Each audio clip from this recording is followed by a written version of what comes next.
જય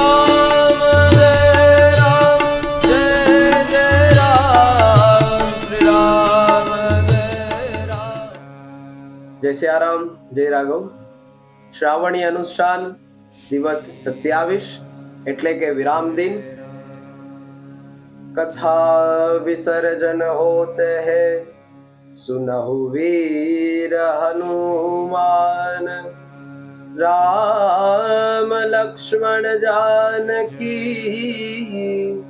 સદા કરો કલ્યાણ. છેલ્લા 26 દિવસથી ચાલી રહેલો આ શ્રી હનુમાન ચાલીસા સંવાદ આજે વિરામ તરફ જઈ રહ્યો છે. ત્યારે ગઈકાલના સંવાદની અંદર 9 નિધિઓની 5 નિધિઓના દર્શન કર્યા અને હવે સમય આવ્યો છે બાકીની 4 નિધિઓને સમજવાનો. તો એમાં છઠ્ઠી નિધિ છે મુકુંદ. મુકુંદનો સીધો સાદો મતલબ થાય છે મુક્તાનંદ, મુક્ત આનંદ. યાને કે જેના જીવનની અંદર મુક્તા અને મણીનો સંચાર થાય, એક અલગ આનંદની અનુભૂતિ થાય છે, એ છે 9 નિધિમાંની છઠ્ઠી નિધિ છે મુકુંદ. ત્યારબાદ 7મી નિધિ છે નંદ, યાને કે આનંદ આપનાર ધન, કે જેનાથી મને તમને આનંદ પ્રાપ્ત. પૂજ્યપાદ બાપજી પાસેથી અવારનવાર સાંભળ્યું, લક્ષ્મી 4 પ્રકાર કી, એક ખવડાવે બીજી ખાય, ત્રીજી મિલાવે શામ કો, ચોથી નરકે લઈ જાય. 4 પ્રકારની લક્ષ્મી છે. એક ખવડાવે છે, બીજી ખુદ ખાય છે, ત્રીજી શામને મિલાવે છે, યાને કે બ્રહ્મ તત્વ સાથે મારો તમારો ભેટો કરાવે છે, અને ચોથી નરકે લઈ જાય છે. તો અહીંયા એવું ધન છે કે જે મને તમને અપાર આનંદ આપે છે, એટલે 7મી નિધિ છે નંદ. 8મી નિધિ છે નીલ, કે જે નીલ મણિ સ્વરૂપે, યાને કે નભ એટલે કે આકાશ જેવું ધન હોય. યાદ રહે, અગાઉ પણ આપણે પંચતત્વોમાંનું જળ તત્વ 9 નિધિઓની અંદર સમાન્વિત છે. એમ અહીંયા શબ્દ છે આકાશ, યાને નભ જેવું કિંમતી કોઈ ધન હોય. અને છેલ્લે છે ખરવ, એટલે કે ઘંટા અને ઘનત્વ ધરાવતું ભૌતિક સ્થિરતા વાળું કોઈ ધન, કે જે મારા તમારા જીવનની અંદર પ્રતીત થતું હોય, દેખાતું હોય, ભૌતિક ધન હોય એ.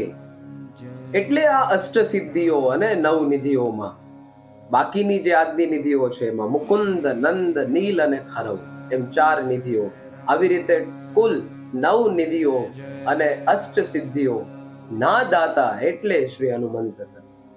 અને આ બધું જ ભગવતી જાનકીની આશીર્વાદાત્મક ઉપસ્થિતિના પરિણામે શ્રી હનુમાનજી મહારાજને પ્રાપ્ત થયું.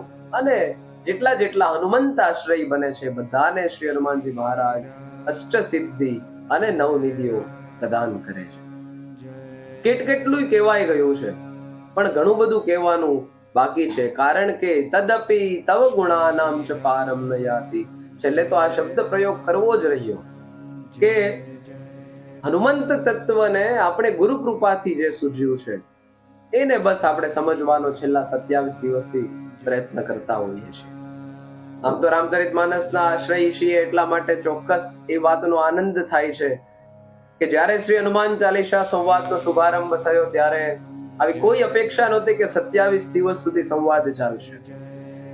યદ્યપિ 23 દિવસે હનુમાન ચાલીસાની મૂળ ચોપાઈઓનો સંવાદ પરિપૂર્ણ થયો, પણ વળી પાછા 2 અલગ વિષયોના માધ્યમે 4 દિવસનો ઉમેરો થાય એટલે કુલ 27 દિવસ થયા. અને એ એક અંક પણ પૂર્ણાંક છે 27, યાને કે 7 + 2 એટલે 9. એટલે 9ના પૂર્ણાંકના દિને જ આપણે વિરામ લઈ રહ્યા છીએ. ત્યારે કંઈક સવિશેષ શ્રી બાલાનંદજી મહારાજની પૂર્ણતઃ કૃપા છે એનો અનુભવી રહ્યા છીએ. અને ગુરુ કૃપાથી જે સૂજ્યુએ 27 દિવસ સાત્વિક સંવાદ કર્યો છે, બસ આ સંવાદને હવે જ્યારે સમય મળે ત્યારે આપણે વાગોળતા રહીએ.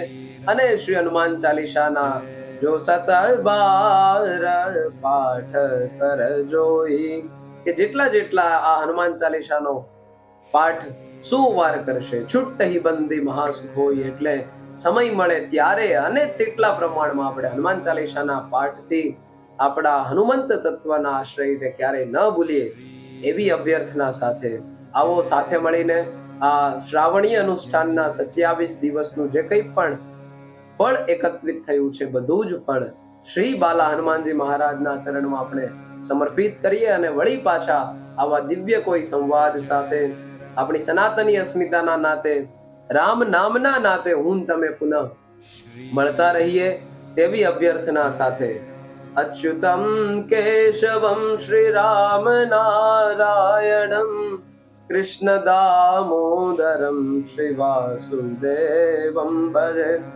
શ્રીધરમ માધવમ શ્રી ગોપિકા વલ્લભમ શ્રી જાનકી નાયકમ શ્રી રામચંદ્રમ ભજો જાનકી નાયકમ શ્રી રામચંદ્રમ ભજો.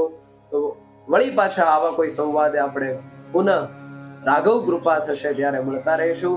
ત્યાં સુધી આપ સૌ જ્યારે શક્ય બને ત્યારે જ્યાં હોવ ત્યાં અને જેટલું બની શકે એટલું વધારે રામ નામનું ભાથું ભેગું કરો અને આપણા આ માનવ જીવનને સાર્થક કરો એવી અભ્યર્થના સાથે વિનવું છું. જય સિયારામ, જય રાઘવ. શ્રી રામ જય રામ, જય જય રામ. શ્રી રામ જય